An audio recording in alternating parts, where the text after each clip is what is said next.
मुख्यमंत्री जयराम ठाकुर ने पूर्व मुख्यमंत्री शांता कुमार की पत्नी संतोष शैलजा के निधन पर व्यक्त किया शोक। मुख्यमंत्री ने कहा, प्रदेश ने लेखिका और समाज सेविका को खोया। अपना पूरा जीवन समाज के निम्न वर्गों के कल्याण को किया था उन्होंने समर्पित।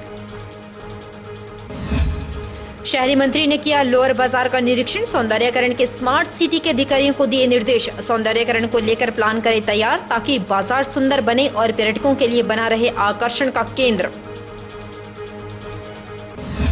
बद्दी में पनीशियन बायोटेक दवा कंपनी के सर्विस एरिया की मशीनरी में लगी आग। सूचना मिलते ही दमकल विभाग की गाड़ियां पहुंची मौके पर। आग पर पाया काबू। हाल ही में दवा उद्योग को मिला था कोरोना वैक्सीन बनाने का लाइसेंस। और कड़कड़ाती ठंड में इंसानियत हुई शर्मसार। कड़कड़ाती ठंड में रह रहा बेसहारा व्यक्ति। हाईवे के किनारे कलबट में रह रहे व्यक्ति की सुध लेने वाला अब तक कोई नहीं था। व्यक्ति ने बनाया अपना आशियाना सीमेंट से बनी पाइप के अंदर। -डिग्री के तापमान में भी गंदा खाने को मजबूर। नमस्कार, स्वागत है आपका HP 24/7 में। मैं हूं आपके साथ परी शर्मा। शुरुआत करते हैं सूबे के मुखिया से।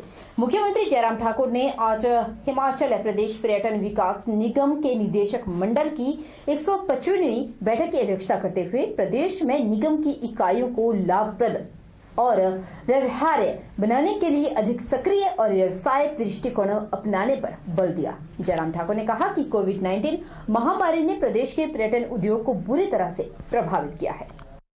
जयराम ठाकुर ने कहा कि निगम को जिस्पा और सीसू में पर्यटकों को ठहरने की सुविधा प्रदान करने के लिए टेंट और प्री फैब्रिकेटेड ढांचे की सुविधाएं उपलब्ध करवाने की संभावनाएं तलाशी जानी चाहिए। पर्यटकों की सुविधा के लिए केलोंग में निगम के चंद्रभागा होटल का जीर्णोद्धार और विस्तार किया जाएगा। उन्होंने पर्यटकों को सड़क के किनारे सुविधाएं उपलब्ध करवाने के लिए विशेष कदम उठाने के निर्देश दिए।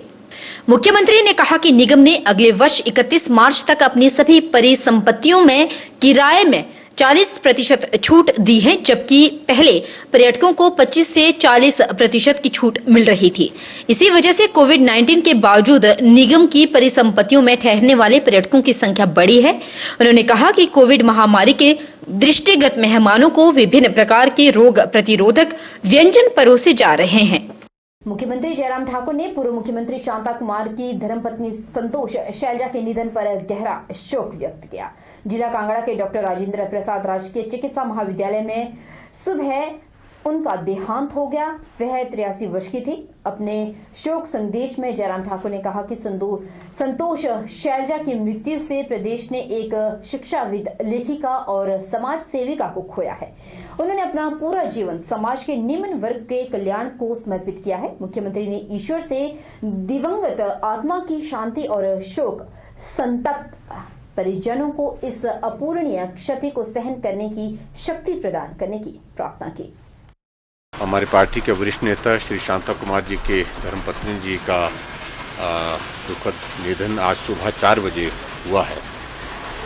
और पिछले कुछ दिनों से वो कोविड के चलते संक्रमित होकर के उपचाराधीन थी टांडा मेडिकल कॉलेज में।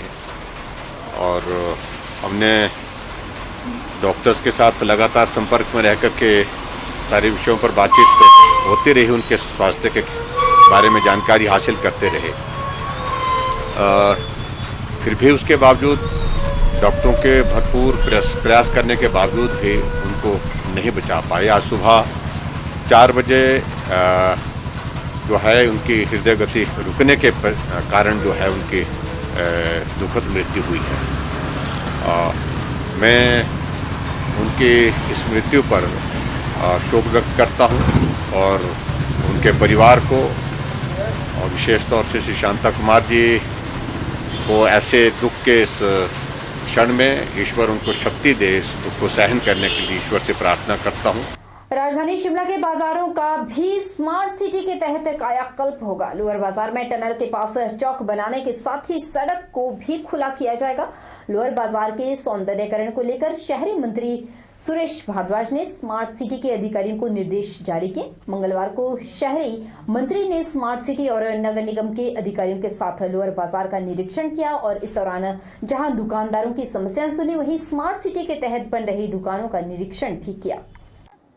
शहरी मंत्री ने नगर निगम को लोअर बाजार टनल के पास शौचालय की हालत सुधारने के निर्देश जारी किए और स्मार्ट सिटी के अधिकारियों को केवल दुकानें बनाने का ही नहीं बल्कि बाजारों का सौंदर्यीकरण करने के लिए प्लान तैयार करने के निर्देश भी जारी किए। शहरी मंत्री सुरेश भारद्वाज ने कहा कि शिमला स्मार्ट सिटी में शामिल हुआ है। इसके तहत कई कार्य हो रहे हैं। लोअर बाजार, गंज बाजार, राम बाजार में दुकानें नई तकनीक से बनाई जा रही है।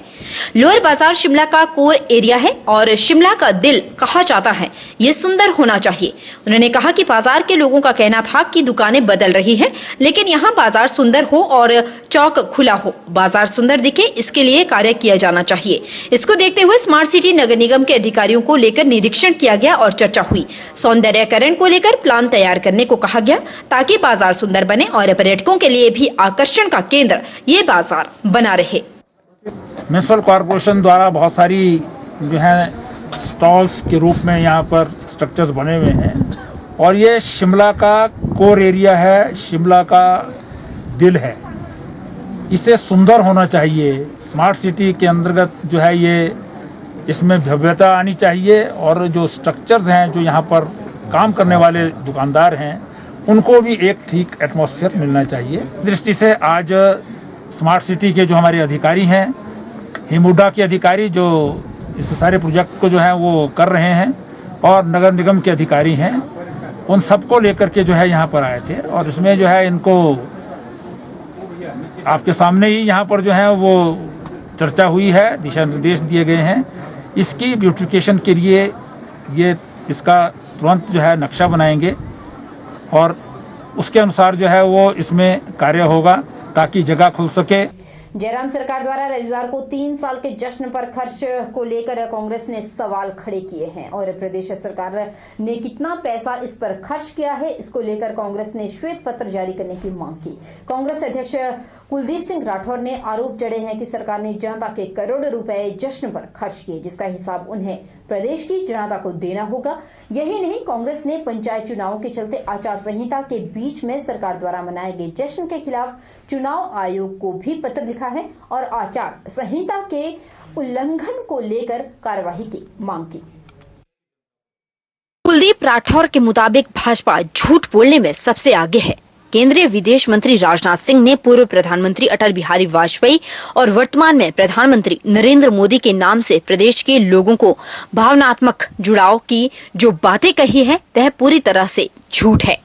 उन्होंने कहा कि अटल बिहारी वाजपेयी का तो प्रदेश में घर था, उनके कार्यकाल में प्रदेश को कुछ नहीं मिला और न ही वर्तमान मोदी सरकार से कुछ मिला। उन्होंने कहा कि 3 साल पूरे होने पर भाजपा ने पूरे प्रदेश में एलईडी लगाई गई और पीटरहॉफ में जश्न मनाया गया। इस पर सरकारी पैसा खर्च किया गया, जबकि यह कार्यक्रम बीजेपी का था। इसमें बीजेपी को पैसा खर्च करना चाहिए था, न कि प्रदेश की जनता का पैसा 3 साल के जश्न पर उड़ाना चाहिए था। और इस 3 वर्ष के कार्यकाल का मुख्यमंत्री जी ने महिमा मंडन करने का प्रयास किया। पूरे प्रदेश में कोने कोने में हजारों होर्डिंग्स लगाई गई, जिसमें सुशासन, विश्वास, विकास का बखान किया गया। प्रदेश में विभिन्न स्थानों पे जिला मुख्यालयों में एलईडी लगाई गई और वर्चुअल मीटिंग के जरिए सरकार का गुणगान किया। दूसरी तरफ हिमाचल प्रदेश में कांग्रेस पार्टी ने इस दिन को काले दिवस के रूप में मनाया। पूरे जिलों में ब्लॉक स्तर पर हमारे पार्टी के कार्यकर्ताओं ने धरने प्रदर्शन किए। मंडी स्थित पुलिस लाइन मंडी के सभागार में सेंट्रल रेंज मंडी की समीक्षा बैठक का आयोजन किया गया, जिसकी अध्यक्षता हिमाचल पुलिस के डीजीपी संजय कुंडू ने की।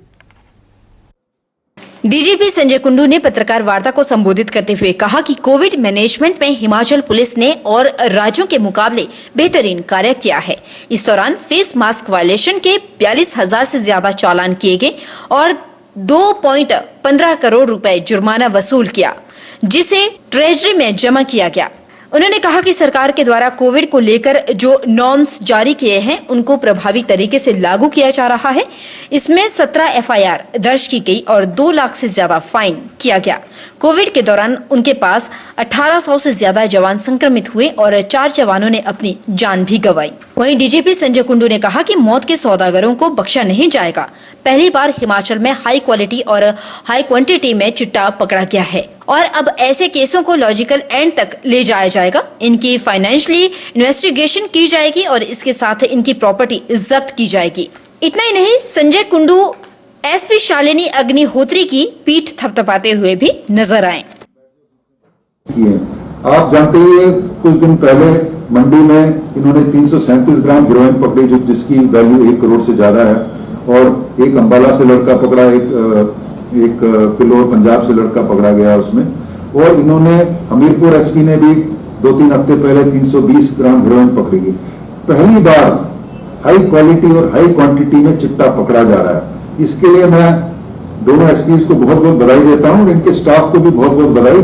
अब हम क्वालिटी केसेस कर रहे हैं। इससे पहले एनडीपीएस में एक बड़ा केस कुल्लू में 42 किलो चरस का किया था और हम इसको लॉजिकल एंड पे ले जा रहे हैं कि ऐसे नहीं पकड़ के छोड़ना नहीं, इसमें फाइनेंशियल इन्वेस्टिगेशन, उनकी प्रॉपर्टी जब्त होगी। आपने अखबार में पढ़ा होगा कुछ दिन पहले पुणे में 34 किलो हिमाचल की चरस पकड़ी गई थी और 2 लोग पकड़े गए थे। मैंने डीजीपी महाराष्ट्र सुबोध जायसवाल जी से बात की और उन्होंने तुरंत एक टीम यहाँ भेजने का निर्णय लिया और टीम शायद आ जाएगी जल्दी। उसके जो बैकवर्ड लिंकेजेस है वो भी हम वर्कआउट कर रहे हैं। उन्होंने जो 2 नाम बताए थे वो लोग भागे हुए हैं, लेकिन हम चाहते हैं कि इसका पूरा एंड टू एंड सोल्यूशन है ना, बेसिकली वो हो। चलिए रुक लेते हैं पांवटा साहिब का, जहां पर आम आदमी पार्टी की उम्मीदवार अमरप्रीत कौर का वोटर लिस्ट से नाम ही गायब है। ऐसे में अमरप्रीत कौर ना तो नामांकन पत्र भर पाई है, ना ही चुनाव में वोट डाल पाएगी। हैरानी की बात तो यह है कि स्थानीय एसडीएम और जिला उपायुक्त के पास बार बार शिकायत के बावजूद भी अमरप्रीत कौर का नाम वोटर लिस्ट में दर्ज हुआ ही नहीं है। पत्रकारों से बातचीत करते हुए उन्होंने कहा कि महिला वार्ड नंबर 1 से आम आदमी पार्टी की पार्षद पद की उम्मीदवार थी, लेकिन अब अमरप्रीत कौर चुनाव नहीं लड़ पाएगी। चुनाव लड़ना तो दूर, अमरप्रीत वोट भी नहीं डाल पाएगी। अमरप्रीत का आरोप है कि भाजपा नेताओं ने प्रशासन से मिली भगत का वोटर लिस्ट से उसका नाम कटवा दिया। यही नहीं, अमरप्रीत कौर के परिवार के 4 महिलाओं के नाम वोटर लिस्ट से गायब है। उन्होंने आरोप जड़ा है कि भाजपा ने प्रशासन की मदद से उनका नाम वोटर लिस्ट से गायब करवा दिया। अब अमरप्रीत कौर ने निर्णय लिया है कि वह इस मामले को लेकर प्रदेश उच्च न्यायालय का दरवाजा खटखटाएंगी। जबकि मैं यहाँ पर सबसे पुराने 8 साल से मैं यहाँ पर रहती हूँ, मेरी फैमिली सबसे पुरानी है और हमारा यहाँ पर तकरीबन बहुत बड़ा होल्ड है। जबकि ये चीज़ें सोची गई थी कि हमने यहाँ पर होल्ड किया हुआ है, सब कुछ है, तो सभी का फैमिली मेम्बर्स, मेरा वोट कटा कोई बात नहीं, मगर जब हमारे घर की जितनी लेडीज़ थी सबका वोट कटा तो ये तो बहुत बड़ी बात हो गई। संडे मॉर्निंग को हमने डीसी साहब से फ़ोन पे बात करने के बाद में हमने बोला कि हमारा ये काम है कि हमारे लिए ये प्रॉब्लम है, इसका समाधान बताइए। डीसी साहब ने कहते हैं कि आपका ये समाधान आपके एसडीएम साहब कर देंगे, आपको कोई भी प्रॉब्लम नहीं आएगी। जब ये एसडीएम साहब के पास में दोबारा भेजा जाता है कि अगर आपका एसडीएम साहब कोई भी आपका काम नहीं करते हैं तो आप एक काम कर सकते हैं, आप वापस मेरे पास कॉल कीजिए या मेरे पास आइए। हम दोबारा से एसडीएम साहब के पास आए, उन्होंने हमारी बात नहीं सुनी, उन्होंने कोई भी आई गई नहीं दी हमें। हिमाचल प्रदेश में तीसरे फ्रंट की सख्त दरकार है। प्रदेश की जनता कांग्रेस और भाजपा के शासन से उठ चुकी है, लिहाजा हमारी पार्टी हिमाचल पार्टी अगले विधानसभा चुनाव में प्रदेश के सभी 68 विधानसभा सीटों पर चुनाव लड़ेगी। यह बात पार्टी के प्रदेश अध्यक्ष डॉक्टर राजन सुशांत ने पांवटा साहिब में कही। डॉक्टर सुशांत ने कहा कि पंचायत चुनाव में एचपी काबिल आजाद उम्मीदवारों को सपोर्ट करेगी। पूर्व विधायक व सांसद राजन सुशांत ने कहा कि किसान आंदोलन में सहयोग के लिए 21 दिसंबर के बाद हिमाचल से किसानों का एक बड़ा जत्था दिल्ली बॉर्डर पहुंचेगा। इसके लिए वह पूरे प्रदेश का दौरा कर किसान आंदोलन के लिए लोगों को तैयार कर रहे हैं। राजन सुशांत ने बताया कि मौजूदा कृषि कानून देश में पूंजीवाद की स्थापना करने वाला कानून है और इससे किसानों को भविष्य में भारी नुकसान उठाना पड़ेगा, जिसकी वजह से गरीबी और किसानों की आत्महत्या के मामले बेहद अधिक बढ़ेंगे। सुशांत ने कहा कि उनकी टीम प्रदेश के विकास का विजन डॉक्यूमेंट तैयार करने में जुटी है।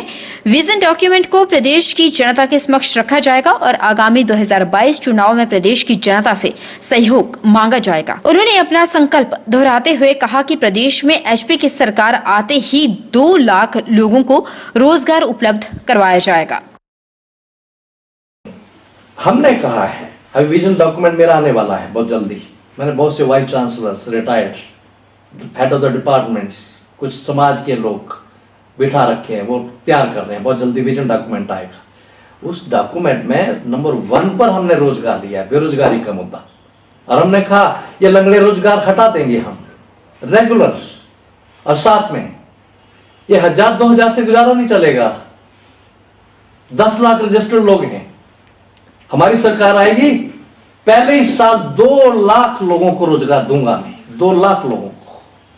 और ये हवाई सपना नहीं, 2 लाख को रोजगार देना है तो कितना बजट चाहिए, किस किस डिपार्टमेंट में करना क्या है, वो मेरी योजनाएं बन गई हैं। इसलिए मैं कॉन्फिडेंस के साथ बोलता हूं, देंगे 2 लाख को। रुकेंगे छोटे से ब्रेक के लिए, ब्रेक के उस पार फौरन लौटेंगे। बने हमारे साथ।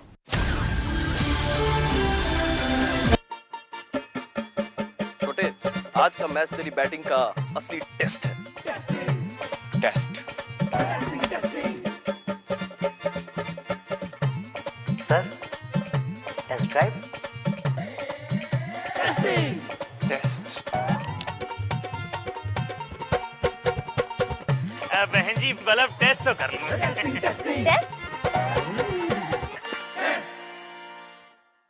मन में शक है तो सरकारी अस्पताल के आईसीटीसी में एचआईवी की मुफ्त जांच कराएं और सलाह पाएं। यह सब कॉन्फिडेंशियल है और किसी को पता भी नहीं चलेगा। अगर टेस्ट पॉजिटिव निकले तो मुफ्त चिकित्सा के लिए एआरटी सेंटर में जरूर रजिस्टर करवाएं। एचआईवी के साथ भी आप सामान्य जीवन जी सकते हैं। तो लीजिए एक कदम जिंदगी की ओर।